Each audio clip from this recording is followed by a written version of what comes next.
A decade ago, Sundays looked different. NFL sidelines weren't crowded with former Alabama players. Scouts didn't circle Tuscaloosa on their calendars. And the words draft pick and Crimson Tide weren't yet synonymous. But then came the storm. A quiet, process-obsessed coach walked into a broken program and built something violent in its precision. Something cold, calculated, and terrifyingly consistent. He didn't sell dreams, he manufactured them. By 2010, the machine was humming. By 2015, it was churning out first-rounders like clockwork. And by 2020, it had produced 106 NFL draft picks, some of the league's most explosive, electrifying, and enduring stars. Julio Jones didn't just outrun defenders. He dragged a whole new era behind him. Derrick Henry didn't just bulldoze linebackers. He carried the weight of a system engineered to mold monsters. Micah Fitzpatrick, Quinnen Williams, Calvin Ridley, they were different. Sharper, more ready, more refined. Because they weren't just coached, they were built. Behind every highlight reel and draft night hug was something darker, deeper, an unforgiving structure that turned five-star egos into first-round pros.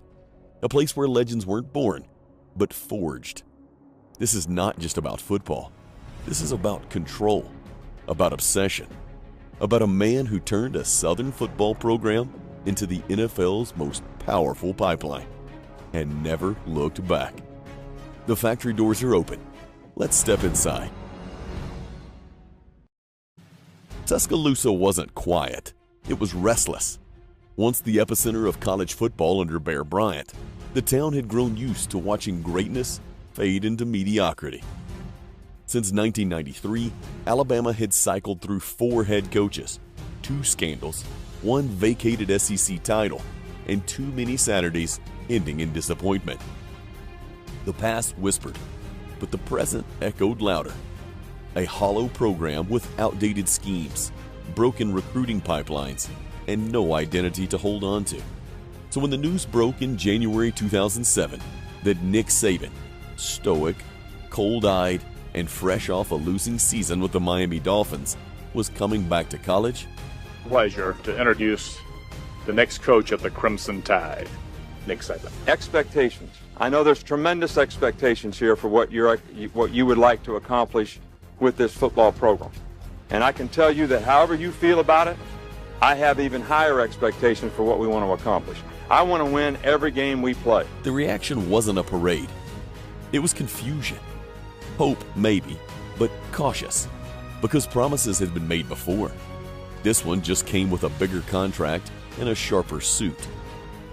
Saban stepped into the facility like a man with a blueprint no one else could see. He didn't talk legacy. He talked systems, reps, habits, discipline. He walked through the halls of the Mal M. Moore football building and saw not tradition, but inefficiency. The weight room wasn't maximizing power output. The practice structure lacked precision. Meetings weren't productive. They were performative. So he stripped it all down. He brought with him a philosophy he called the process. Not a slogan, a framework. Every drill had a reason. Every minute had a purpose. Do your job wasn't a catchphrase. It was a commandment. Players weren't being prepped to win Saturdays. They were being prepared to survive Sundays. His first recruiting class wasn't flashy, but it was intentional. The names that didn't light up message boards, but fit the mold. Tough, coachable, driven. They weren't told they'd be stars. They were told they'd be broken down and rebuilt. Many didn't stay. Those who did became the bedrock of a transformation. Because while the rest of the SEC was selling flash, Alabama was building armor. Saban knew the NFL didn't care about high school tape or social media followers. They cared about footwork, scheme knowledge, film study. He mirrored that. Offenses began using pro-style reads. Defenses disguised coverages like the Patriots. Practices mimicked the NFL calendar. There was no sugarcoating. It was hard, It was cold, and it was working. By the fall, the players could feel it. The days were longer, the expectations heavier. Mistakes weren't corrected, they were punished. Saban wasn't trying to win fans. He was trying to change DNA. And something was shifting. Quietly, brutally, irreversibly. The air in Tuscaloosa felt different in the fall of 2008. Not louder, sharper, more focused. Walk into practice and you'd hear cleats slicing grass like knives, whistles cutting through the heat, voices barking assignments with the precision of a command center. This wasn't the same team from the year before. Alabama started that season unranked. It ended with them 12-2, national relevance restored, and the message clear. The experiment was working. At the heart of that shift was a group of teenagers who didn't act like it. The 2008 recruiting class wasn't just talented, it was seismic. Julio Jones walked into camp with the body of a linebacker and the grace of a ballerina. He didn't ask to be great, he expected it. There's no doubt that he's a top target for Nick Saban. I'm going to make my decision by where I feel the most comfortable and where I feel like home at. So I'm going to be going to the University of Alabama. Mark Barron was a missile in shoulder pads. Marcel Darius looked like a bouncer who could run a 4.8 40. Saban didn't just hand them the keys, he handed them a mirror. This is what the NFL will demand, he told them. Now show me. Take your expectations and bridge them into the process of what it takes to be successful. But behind every transformation, there's a laboratory. Enter Scott Cochran, a voice like gravel. I need you lower! Bam! Hit it! Oh, straighten your arm. Oh, that's mine. That's mine. Yeah! Energy like caffeine in human form. He didn't train players. He rewired them. Boom! The weight room became a furnace. Boom! Players crawled out of workouts, drained, furious, reformed. Cochran didn't care about stars or high school film. He cared about whether you could drag your broken body through another rep when every muscle screamed to quit. That's where Sunday players were born. Not on Saturdays, in the shadows, with blood under their fingernails. By 2009, the roster pulsed with confidence. Not arrogance, precision, execution. Games became rituals. Florida came in number 1. Alabama broke them. Texas had Colt McCoy. Alabama took him out. The defense suffocated. The offense marched. And by the time the confetti rained down in Pasadena, there was no doubt left. Alabama wasn't back. Alabama was different. The scoreboard said national champion, but the bigger number was on draft boards. In April 2010, 7 players from that roster heard their names called. Rolando McClain, Kareem Jackson, Javier Arenas. Their faces weren't just on ESPN, they were on billboards. Quietly, a new message was forming. You didn't come to Alabama to play college football. You came to Alabama to become a professional. Not just the fast, not just the flashy, the focused, the willing, the ones who could survive the process. Those were the ones who left with a draft grade stamped across their chest. NFL scouts stopped by Tuscaloosa more often. And when they did, they weren't just watching the games. They were watching how Alabama practiced, how they lifted, how they studied. Because something was happening down there. Something dangerous. Something built to last. By 2010, Alabama wasn't just winning. It was reloading. The machine had found its rhythm. Recruits no longer ask if they'd be developed into pros. They ask how fast. That year, a linebacker from Theodore, Alabama, arrived on campus with a quiet stare and a nose for violence. C.J. Mosley. C.J. Mosley didn't speak much, but when he hit you, you remembered. Next to him was a long, wiry safety named Ha Clinton Dix. Smooth feet, faster brain. These weren't just football players. These were chess pieces. handpicked to fit into a system that demanded perfection. Alabama didn't chase stars. It chased fit. Because the system didn't bend, the player had to. That fall, practice looked more like controlled chaos. Pads cracked, coaches shouting. What you hit the guy in the face for? You just missed the tackle. You know, the details, because I think that changed the atmosphere and the culture of our team. Prepare the best you can every day and have the right mindset of being a relentless competitor. Film study that ran longer than class. The culture was hardened now. Sophomores mentored freshmen. Seniors acted like pros. Every rep, every sprint, every minute in the weight room had a purpose.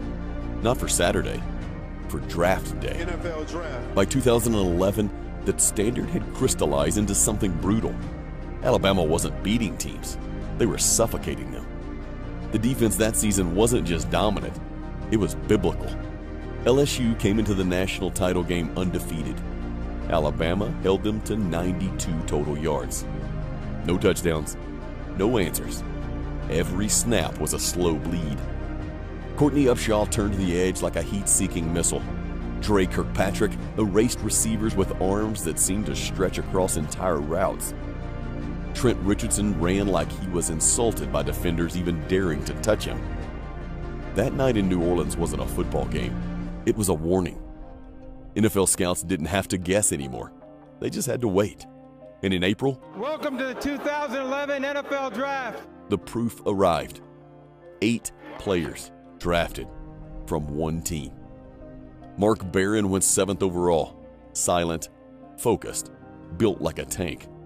Donta Hightower followed, a quarterback of the defense with a mind like a coach and a body like a wrecking ball. Scouts called them NFL ready, but the truth was they'd been ready for months. The draft was just a formality. And still, Saban wasn't satisfied. He wanted cleaner technique, fewer penalties, more precision. So when 2012 arrived, Alabama tightened the screws even more. The team's discipline bled into everything, from how they walked through the tunnel to how they aligned pre-snap. It was all cold, mechanical, beautiful. Notre Dame showed up to the national championship game full of confidence, undefeated and glowing with hype. Alabama flattened them in under a quarter. By halftime, the fight was over. The only noise left came from the helmets slamming into the turf and Notre Dame players gasping for breath. That night, something changed. The win wasn't surprising. It was expected. That was the new fear. Alabama had become predictable. Not because teams could figure them out, but because they couldn't stop what was coming. The blueprint was complete. Recruit, develop, win, draft, repeat. This wasn't a program anymore. It was a machine with a memory, one that never forgot what it took to dominate. And now that it had tasted perfection, it wasn't letting go.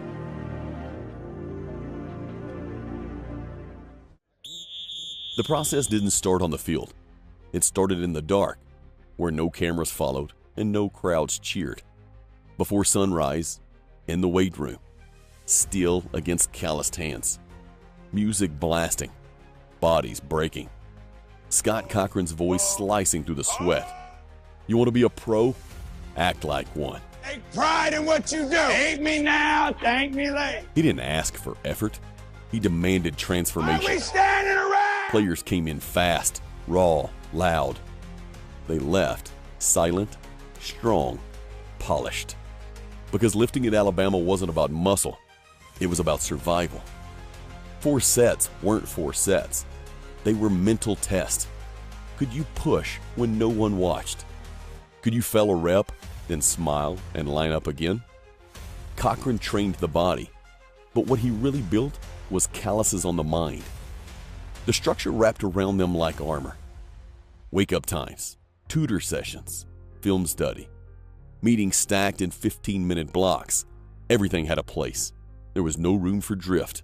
Even meals were measured. Every calorie counted. Every minute tracked. It was college football run like a Fortune 500 company. Therefore, players didn't just grow into athletes. They evolved into professionals. Behind closed doors, a assistant coaches worked like lab technicians. Kirby Smart dissected offenses like a surgeon.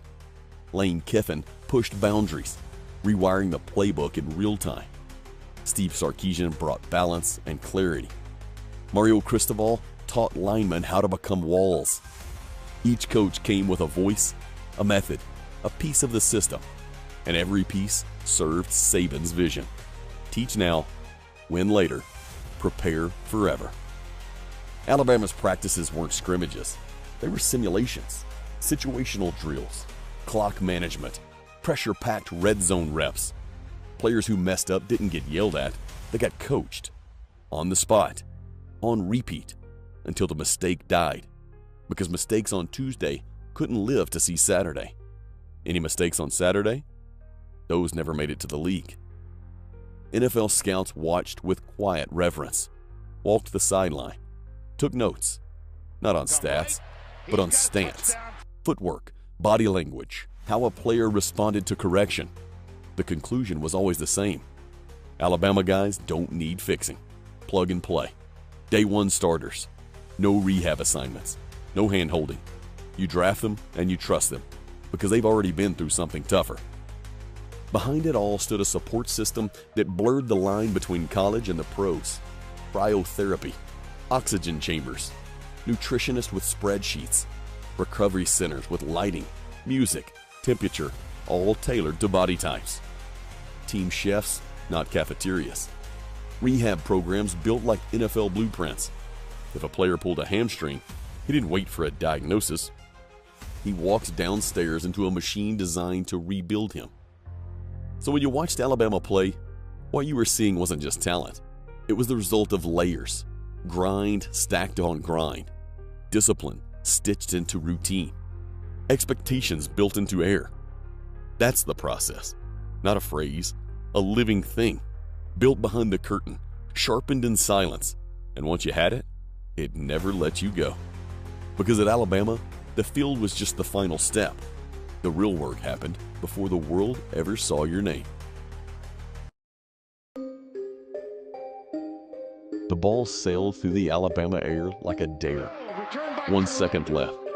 Auburn's Chris Davis caught it 9 yards deep, paused, and then sprinted like his future depended on it. It did. 99 yards later, Jordan-Hare Stadium exploded. The kick six wasn't just a loss, it was an insult. A perfectly timed, nationally televised gut punch. Alabama wasn't used to watching someone else dance in confetti. But Saban wasn't built to sulk. He was built to respond. I was really proud of the way our guys competed out there today. But the fact of the matter is we didn't make plays when we needed to. Very difficult offense to defend. Like I said, it takes a lot of discipline. That winter, he sat in the living rooms and stared fathers in the eye. Promised mothers that their sons would come home different, harder, sharper, better. He left with signatures: Derrick Henry, Amari Cooper, Reuben Foster, Marlon Humphrey. 4 future NFL stars, none of whom knew how much they'd carry. Cooper spoke with his feet, not his mouth.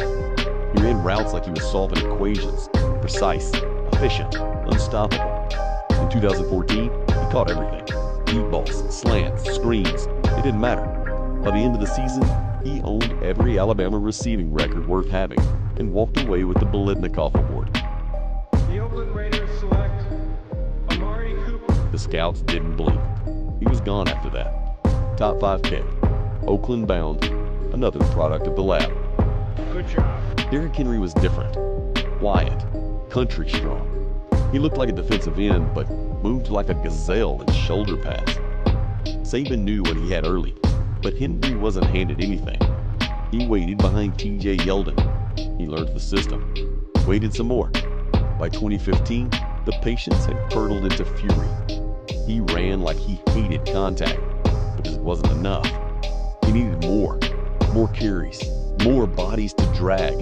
He ran 395 times that year, shattering SEC records and defenses. The winner of this year's Heisman Trophy is Derrick Henry. When he hoisted the Heisman in New York, he barely smiled. It wasn't joy, it was release. That season, Alabama won everything, with Jake Coker at quarterback, unremarkable, steady, just enough. Because it wasn't about stars anymore. It was about structure. O.J. Howard exploded in the national title game. Reuben Foster anchored the defense. Jonathan Allen terrorized quarterbacks. They didn't need flash. They needed results. And they got them. 2014 NFL Draft. From 2014 to 2016, Alabama sent 21 players to the NFL. 5 went in the first round. This year's Heisman Trophy. Derrick Henry. 5. That's not a stat. That's a signal.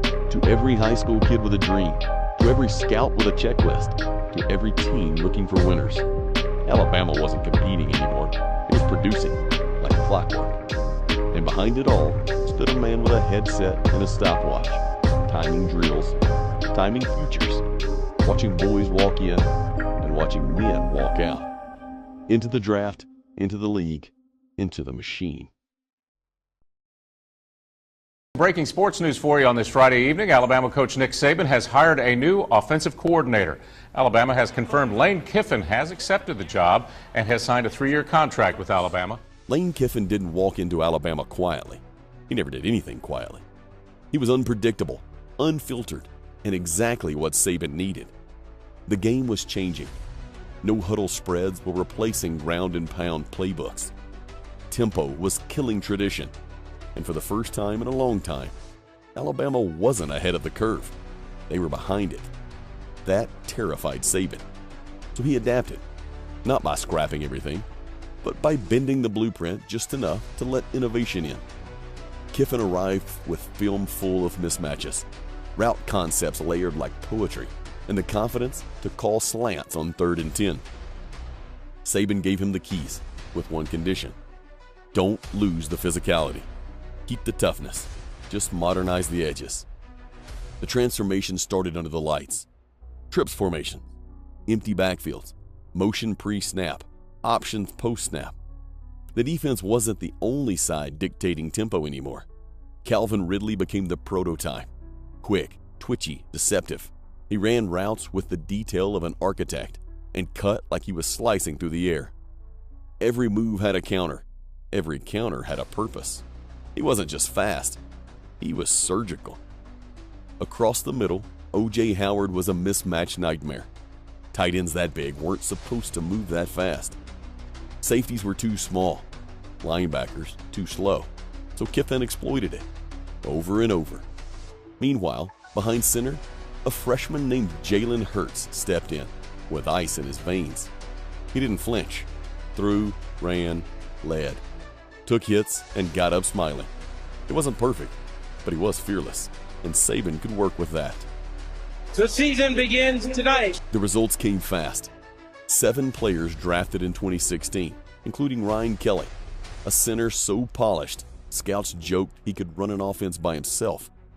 So did Reggie Ragland, A'Shawn Robinson, Jaron Reed. The message was clear. Even while changing, the machine was still producing. But evolution came with growing pains. The 2016 national title game was a heavyweight brawl. Clemson, led by Deshaun Watson, matched Alabama punch for punch. With seconds left, Clemson crossed the goal line. Final play, final heartbreak. It was a hard-fought game out there today. Very disappointing to lose a game like that. And I wish there was something else that I could do for the players to help them be more successful in the game. The locker room was dead quiet. Hurts sat on a stool, helmet at his lap, staring into space. Not because they lost, because they weren't supposed to. Yet something lingered beneath that silence. Not despair, hunger. Even in defeat, the scouts kept coming. They didn't see a broken dynasty. They saw Ridley's footwork, Howard's blocking, Hurts' poise. They saw the future. They saw NFL players everywhere they looked. And so did Saban. Therefore, he doubled down. The offense would get faster, smarter, sharper, because the game wasn't slowing down, and neither was Alabama. Everything shifted with a left-handed spiral. 2nd and 26. National title. Freshman backup. No fear. Tua Tagovailoa dropped back, saw cover 2, and fired. The ball cut through the Mercedes-Benz dome like it had somewhere better to be. DeVonta Smith caught it in stride. Game over. Dynasty extended. But something more important had happened. Alabama had a quarterback. Not a manager, not a placeholder, a star. Tua was different, smooth, instinctual, electric. He could read a defense and rip it apart in one motion. He threw people open. He made plays outside of the script. And for the first time, Alabama wasn't just more physical, they were more dangerous. The offense, once a controlled burn, turned into a wildfire. That wasn't by accident. That was evolution. Behind him stood Jalen Hurts, silent, bruised, but never bitter. He didn't transfer, yet. He adapted. When Saban needed him in the SEC championship game against Georgia, he answered like a pro. No complaints, no hesitation. That's when people stopped calling it a quarterback room.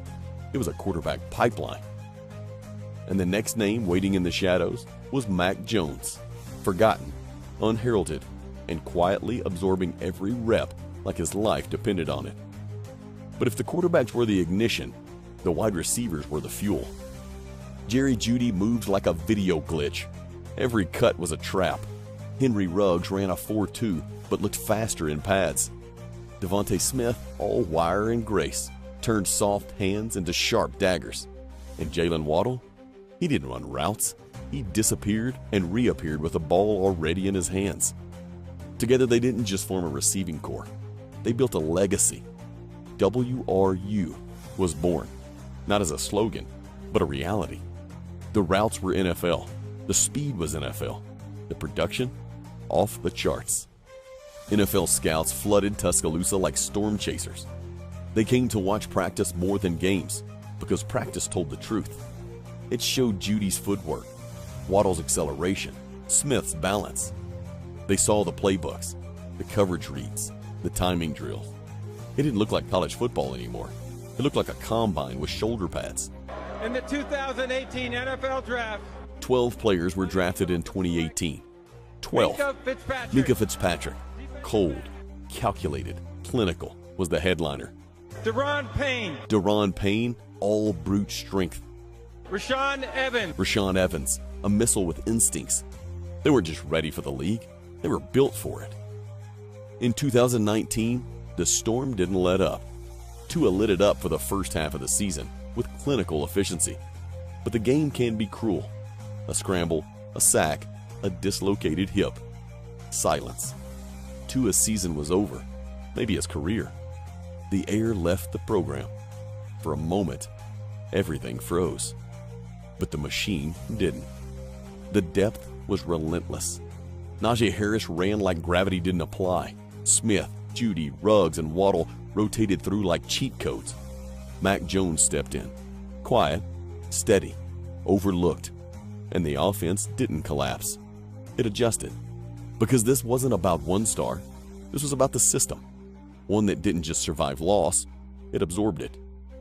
That year, more future pros took the field in Tuscaloosa than in some NFL stadiums. And as scouts checked off names, one thing became clear. Alabama wasn't just making players, it was making replacements. Fast, relentless, unstoppable. And the next wave was already warming up. The world slowed down in 2020. Empty stadiums, daily tests, masks on the sidelines. Uncertainty lived in every corner of the country. But in Tuscaloosa, the machine never stopped. It hummed beneath the surface, quiet, focused, dangerous. While others scrambled for footing, Alabama doubled down on routine. Structure became survival. Process became power. Mac Jones stepped into the void. No longer a backup, no longer in the shadows. He wasn't the fastest or the strongest, but he was lethal in stillness. Every throw had intention. Every read, patience. Where others panicked, he processed. He painted defenses into corners with nothing but timing, rhythm, and anticipation. He didn't try to be a star. He let the system make him one. Najee Harris ran like a man late to a war. 6'2", 230 pounds, feet like feathers, fist like steel. He hurdled defenders mid-stride and then flattened the next man in line. No wasted motion, no wasted carries. Every run was a statement. This was Alabama, and the standard hadn't changed. And then there was DeVonta Smith, Slim Reaper, quiet, unshakable, a whisper wrapped in lightning. He moved like he was underwater and everyone else was stuck in place. He didn't celebrate, he didn't talk. He just destroyed coverages and walked away like nothing happened. Against LSU, he caught 8 passes for 231 yards and 3 touchdowns in the first half. Winner of the Heisman Trophy is DeVonta Smith of the University of Alabama. He won the Heisman, first wide receiver in nearly 3 decades. Not with flash, with devastation. Alabama didn't just win that year. They erased people. 13-0, undefeated, a schedule full of SEC opponents that looked like practice drills. In the title game, they buried Ohio State under 52 points. Every possession was a clinic. Motion, execution, mismatch, touchdown. The Dynasty didn't just reach a peak, it touched something higher. Cold perfection in the middle of chaos. The 2021 NFL Draft is now officially open. And then came the draft. 6 players, first round, never done before. Devontae, Mack, Najee, Jalen Waddle, Patrick Surtain II, Alex Leatherwood. A record broken not by chance, but by design. A moment carved by years of repetition, pain, precision. Other schools sent stars, Alabama sent professionals. Fully formed, polished, programmed. That season wasn't a comeback. It wasn't a rebuild. It was the final, flawless statement of a system that had been sharpening itself for 13 years. The Dynasty didn't just survive COVID, it mastered it. And as the confetti fell in Miami, there was no chaos, no shock, just quiet recognition. The factory had completed its masterpiece. The rest of college football was still trying to catch its breath. Alabama was already looking for its next class. National Signing Day for the Alabama Crimson Tide. Signing day used to be about hats on tables, announcements, drama. Now, for most recruits choosing Alabama, it's about silence. It's kind of become the signing date for a good number of players. A quiet nod. A decision that feels less like a commitment and more like a business move. Because the message is no longer hidden. It's carved into the walls of the facility, woven into every rep. You don't come to Alabama to start. You come to get developed. That mindset flipped everything. 5 stars stopped asking about early playing time. They asked who the position coach was. They asked who just got drafted. They asked which NFL team ran similar schemes. Because by now, the word was out. This wasn't a college football program pretending to be the pros. This was the closest thing to the NFL without signing a contract. The transformation was subtle, but total. Off-season lifts included combine prep. Spring practices drilled down on interview etiquette. Film sessions didn't just explain what happened, they showed how to explain it to a scout.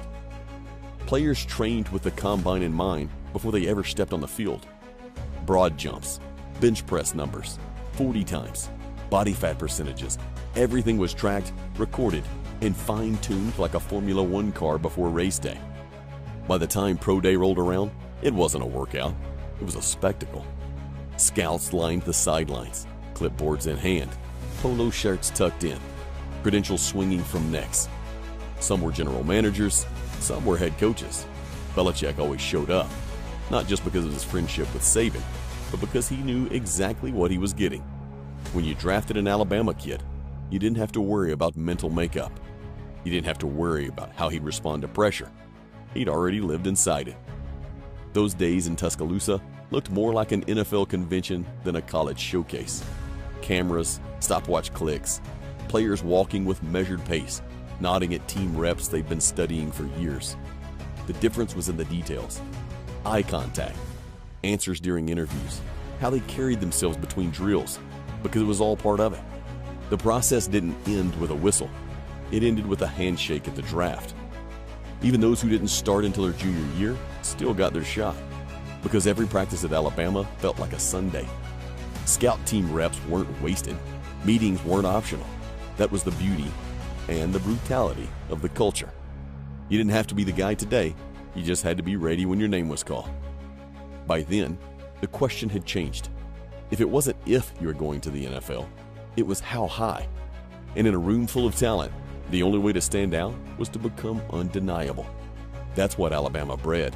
Players who are not just good, but inevitable.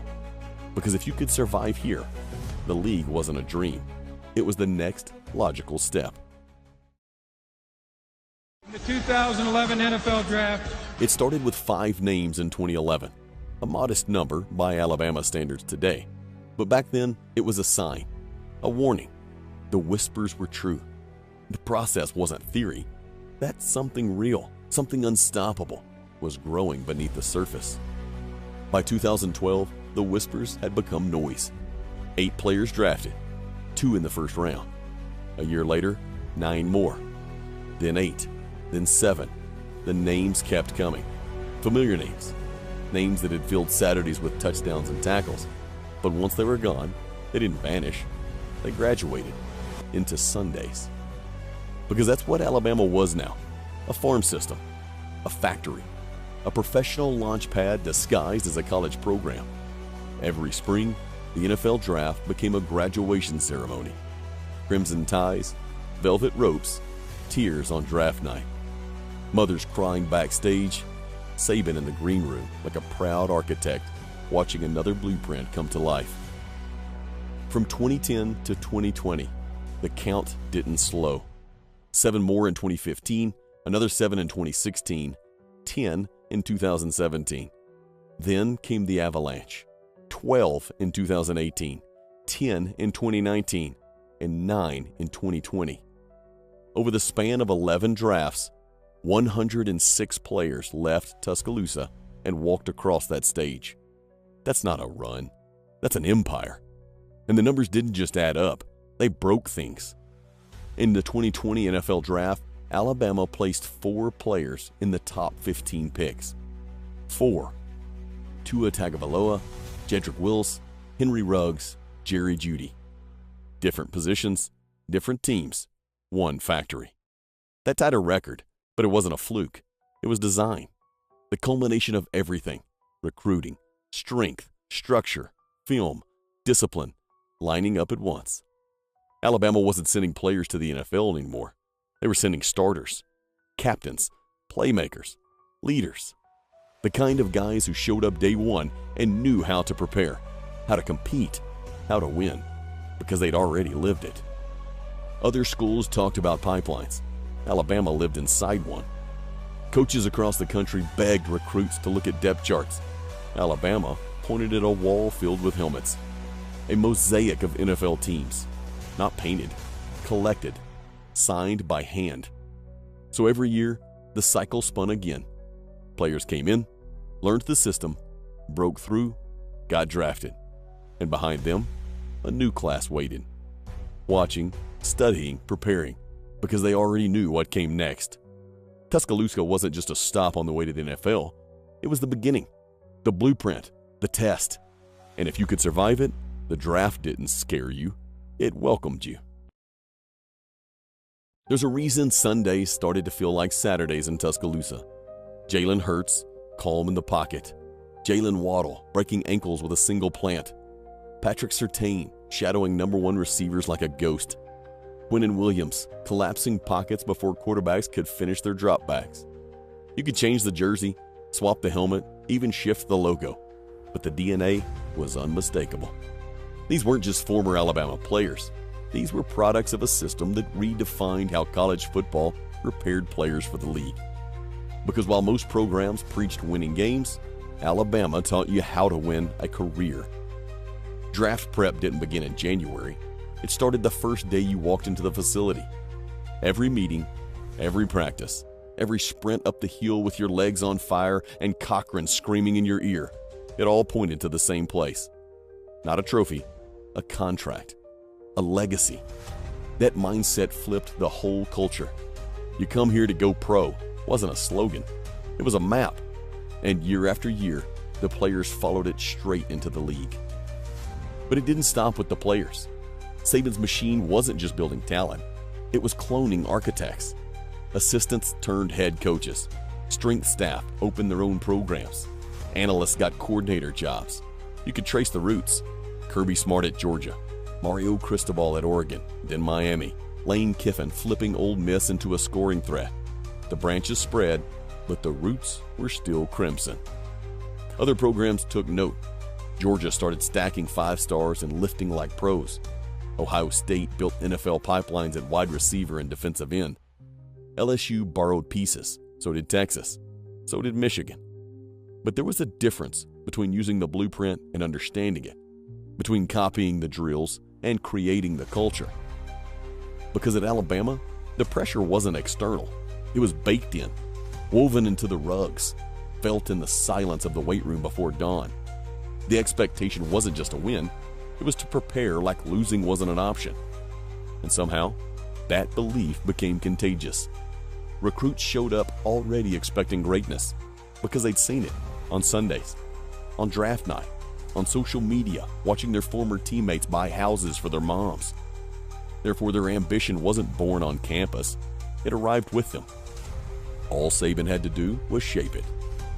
So now, when a kid puts on that crimson jersey, he's not thinking about beating LSU. He's thinking about becoming the next Diggs or Judy or Tua. That mindset, intentional, unshakable, is the true legacy. Not the rings, not the records, but the belief that development is destiny. The league knows it, the scouts see it, the players live it. And as long as that factory keeps humming, the rest of college football is still playing catch-up. The machine didn't stop in 2020. It just reloaded. The winner of the 2021 Heisman Memorial Trophy is Bryce Young. Bryce Young stepped in with surgeon's hands and ice in his veins, won a Heisman, and went #1 overall. Will Anderson Jr. became a human wrecking ball, feared on every snap. Will Anderson Jr. drafted the top 5. Jahmyr Gibbs, blazing speed, soft hands, followed them. Even now in 2024, Alabama's pro day still pulls executives from every front office. Saban may be gone or transitioning, but the echo of his process hasn't faded. It's still there, in the habits, in the preparation, in the way Bama players walk into the draft like they've already been there before. The numbers keep growing. Another wave, another draft class, another round of NFL starters born in a facility where nothing is promised and everything is earned. That's the legacy, not a streak, not a stat, a standard. Alabama doesn't just feed the NFL, it fuels it. From 2007 to 2020, Nick Saban didn't just build a team, he built an institution, a machine that turned ambition into action, talent into toughness. I think the number one thing any player should do is make sure he develops a career for when he can't play. Boys into professionals.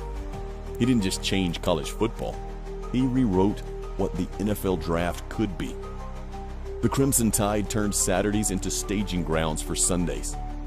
And if you want to see what it looks like when that kind of system meets the pros, when the decades of discipline, scouting, and cold-blooded execution collide with the NFL's biggest stage, there's only one dynasty that mirrors it: the Pittsburgh Steelers of the 1970s. Same process, same culture, same ruthless focus on development, talent, and trust. The blueprint just came in black and gold. You've seen what Alabama built. Now, go see how the Steelers perfected it.